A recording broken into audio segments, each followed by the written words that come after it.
Hello, I am Bradley the Mennonite, and this talk is called Be Love. Whoever does not love does not know God, for God is love. Now, okay, so two quick points.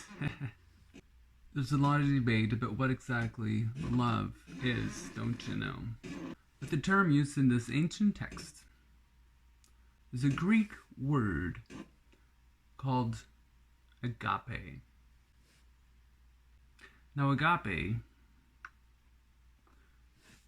stands for unconditional love, a gift without expectation of return, the willingness to give up everything in hopes of bettering another's well-being. Affection, as said by Homer. Agape is the unconditional love that transcends and persists regardless of circumstance. It goes beyond just the emotions to the extent of seeking the best for others. That's what the love of this particular portion is referring to. Tertullian remarks in the second century that Christian love attracted pagan notice. What marks us in the eyes of our enemies is our loving kindness. Only look, they say, look how they love one another. Be kind. Is that what Christians are known for? Their our unconditional love? Let me know. I'd love to hear it. Here's another verse which will come in really well. This is the words of Jesus. You have heard that it was said, you shall love, again, agape, your neighbor, those around you, and hate your enemies, those you hate or are hated by, aka mistreated. But, here's the key, but I say to you, love your enemies, agape, unconditional love, wishing the best for them no matter what. That's the call. That's the call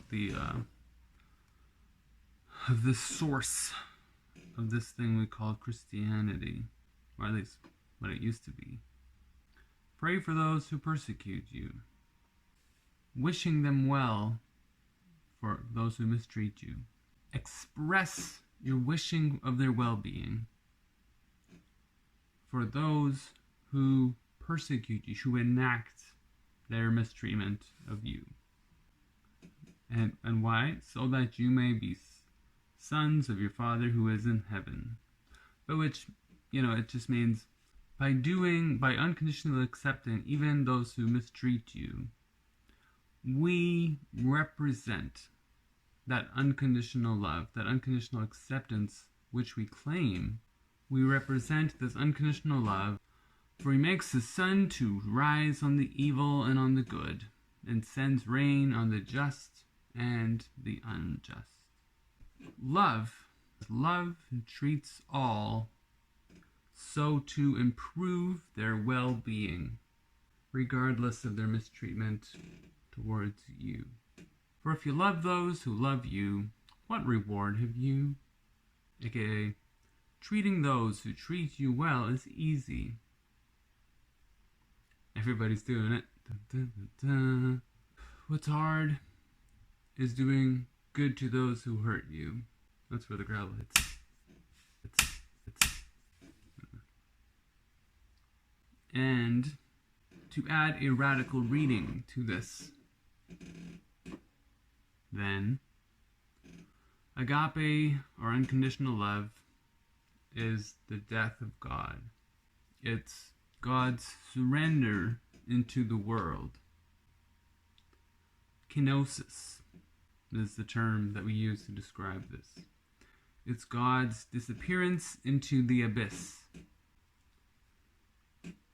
God's embrace of anonymity. That's the ultimate example of this agape love. I'm of course referring to the incarnation and crucifixion of Jesus Christ. Not in, the traditional idea of some entity's temporary split from self in order to pay some blood money, ka-ching, ka-ching, ka-ching, ka-ching, demanded by itself. Nah, I'm referring to quite a radical reading of this event. Event, of course, being a philosophical term referring to a happening after which everything changes. To be precise, it's where your perspective of everything changes. It's a disruption to the status quo, a rearrangement of life, after which it can't be put back into the old way. It's an apocalypse. Yeah, that's it. God is love. Means God is that which embraces its own complete rearrangement into the unrecognizable, even to itself, for the sake of the other. The other to God, of course, being us. Not to be egotistical or anything. It's God's transcendence, or descendants, I guess. Not descendants. Whatever. It's God's filtering down into their creation. To get a little more specific, let me tell you the myth called the apocalypse of God. The figure known to us as God resides in perfection and peace. Nothing is out of bounds, which of course is because nothing exists. Sweet, sweet peace. Until peace is no longer peaceful, it becomes quite unbearable. So this figure, known to us as God, ends their perfect peace and surrenders a section of itself, saying, "Let there be." And there is. And perfect peace parts its path from this unplace. This is the first event, the beginning of the material. Ages pass, civilizations rise and fall, and the figure we know as God paces just out of sight. But every now and again, we experience the wrath of said being, or at least it is the voice from up above, up there, after which we continue as normal. Eventually this being we know as God breaks their silence and shouts from the up there again, saying, "You're doing it wrong. Here's some rules. Take them. This will help."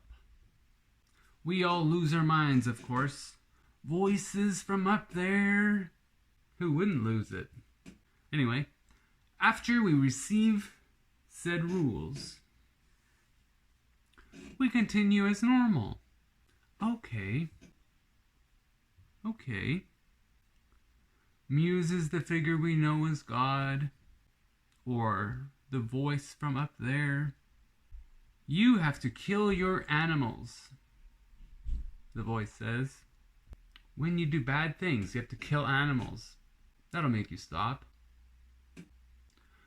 So we abide by the demands of the voices, but nonetheless continue as normal. Finally, the figure we know as God, or the voice from up there, realizes the truth. Nobody learns from anonymous loud demands.